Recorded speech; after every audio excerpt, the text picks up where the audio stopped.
just some small teachings broke me loose again in a fabulous way. So then I just call them hints or teachings or some kind of help from someone that's been there and sees. You get the help from a teacher when you really need. If you don't feel, you feel you are guided from inside. In my case, I did not have a teacher. Initially, I had no teacher, and my teacher was only, I got the idea from some scriptures that Sadguru is inside everybody. So why don't you turn inside inwardly and try to get the guidance from inside? Because in Romania, we had no teachers available. It was communism. So I said, oh, very good idea. India is far away. I have no right to travel. I have no passport. So let me get this, the service of this guru. It's free. It's available. He's wherever I move, he is there. So let me go inside and listen. Is this difficult? I don't know. I have to try. So I tried. I start to concentrate inside. And then enunciate, generate the doubt.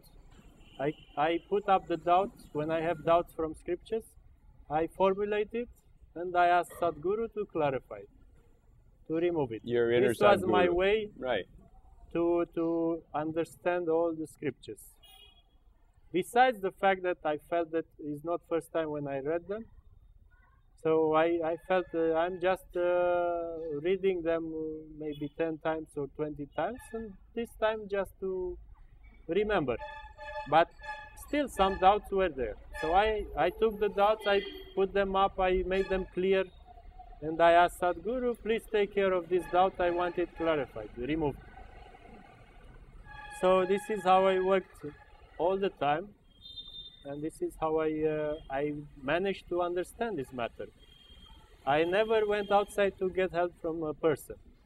Never. Because I did not have a person available. Everybody was, okay, my family a bit against me, okay.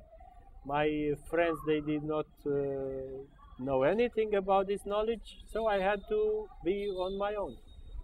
Sadguru was the knowledge department, God's knowledge department. I had to ask, I had to wait, and I got always guidance and clarification from Sadguru, not external guru. So you're not necessarily advising us to do that. You know, that was your path. Maybe was it more difficult?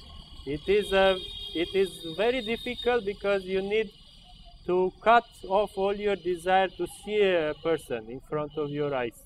You have to see nothing, you have to hear also nothing. You don't have to hear voices like channeling, whispering in your ears, internal ears something. You don't have to hear something. You just put up your doubt. I have this doubt, it's so clear, but I don't know how to solve it. How can this be removed? I don't know, but you know.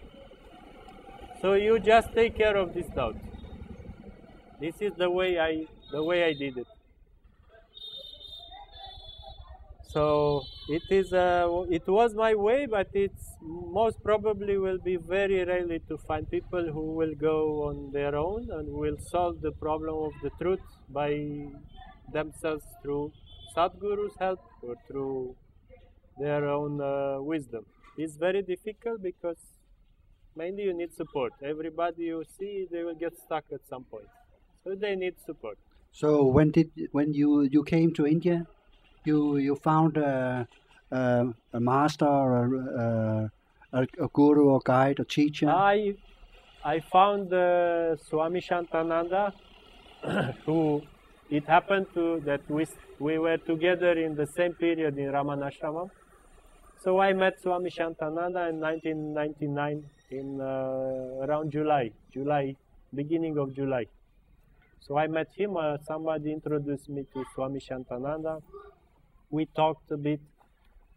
Then okay, he used to give lectures in Ramanashramam every day on some Advaita scriptures. So I met him a few times, and then I had a dream. In this dream I went and asked him if I can be his disciple. And when I realized what question I asked, I woke up. I said, oh, it's not possible. I don't really need a guru. So I woke up. It was like a shock. So I woke up and I said, okay, I realized just a dream. I said, oh, it's just a dream, it's good. I did not go to ask this in the waking state. It was in the dreaming state. Fine, okay, I can forget it. But then during the next 6, 7, 8 hours, was 6 in the morning, 7. So during the next 6, 7 hours, I went on and on, trying to go to the ashram to reach this Swami and ask him about the same question I asked in the dream. But then something told me, no, don't go. Don't go, you don't need. I don't really need a guru, why should I go? So I was like going and not going, stopping. Something was pushing me to go, something was preventing me from going. So at the end, okay, I was forced to take my bag and go to the ashram at around 4:30 p.m. So I went, I waited for Swami Shantananda to finish his lecture, and I went straight to him and asked him, look, I had this dream, I was asking you about this thing, and now I came here in the waking state asking you the same thing. How does this sound to you? I want just a firm answer. Can I be your disciple or not? Just an old question, you know. I had it in many years. Maybe a desire, you know, to have a teacher. So it came up at that moment, in that dream, and then in the waking state. So he had a big laugh. He said, okay, you made a mistake one time in the dream, now you make it second time. Why do you need a teacher? And I said, okay, I don't really need one, but it happens that I met you and this thought came up. He said, okay, give it 5 days time. Let us see what happens, how you feel after 5 days. I don't give you an answer now. So he said, you please wait 5 days and come to me after 5 days. It was Monday, he told me, come Saturday. Saturday. Saturday, yeah. So he said, you see me in the ashram Saturday, come and tell me how do you feel next Saturday. So okay. Saturday I went to him and I told him, look, I still feel around 90% this desire is still there. I want just a clear answer from you. Just let this thing go ahead and give me an answer.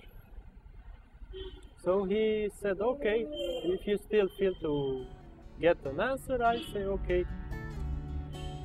He asked me, you know that there is no teacher, there is no teaching, and there is no